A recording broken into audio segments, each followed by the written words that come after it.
రోజు ఉదయాన్నే మా సంతోష్ గారు దోశలు తెచ్చిచ్చాడు. ఇంకా అవి తినేసి ఇంకా పాల ప్యాకెట్ తెచ్చుకోవడానికి వెళ్ళా. ఇంక స్టవ్ మీద కాఫీ పెట్టేసా. ఈ రోజు ఏంటంటే నా ప్లాన్ బద్రీనాథ్ టెంపుల్ కి వెళ్ళాలని. కాఫీ కూడా తాగేసా ఇంకా.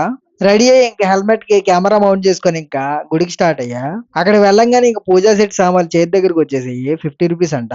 పూజా సెట్ సామాన్లు 50 రూపీస్ అంటే ఓకే గానీ ఆ దీపం తీసుకున్నాను చూసారా, అదంటే 50 రూపీస్ అంట. నాకు ఇంకా నచ్చలేదు. ఆ దీపం ఆమెకే ఇచ్చేసా, నాకు వద్దని చెప్పా.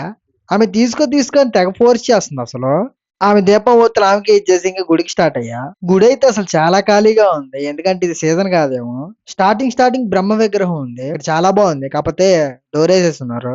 ఇంకా అక్కడ దండం పెట్టుకొని ఇంక పైకి వెళ్ళిపోయా. పైకి వెళ్ళంగానే కెమెరాస్ నాట్ అలౌడ్ అని చెప్పి అక్కడ వాచ్మెన్ ఉన్నాడు. ఫోన్ లోపల పెట్టేసా ఇంకా. ఇంక గుడి మొత్తం ఒక రౌండ్ వేసి ఇంకా అక్కడ శివాలయం టెంపుల్ ఉంది. అక్కడ ఒక కొబ్బరికాయ కొట్టేసి ఇంక బయటకు వచ్చేసా. ఫొటోస్ తీయడానికి ఇక్కడ ఎవరు లేరనుకున్నా. చూస్తే ఇక్కడ ఇద్దరు ఉన్నారు. వాళ్ళని అడిగా ఫొటోస్ తీయమని. ఇంకా అక్కడ 2 ఫోటోస్ దిగి బైక్ దగ్గరికి స్టార్ట్ అయ్యా. బైక్ తీసి ఇలా స్టార్ట్ అయ్యాను లేదు. ఇక్కడ ఒక గుంట ఉంది. ఆ గుంట దగ్గర పడిపోయా. ఆ బండి ఇంక పైకి లేపి ఇంక ఇంటికి స్టార్ట్ అయ్యా.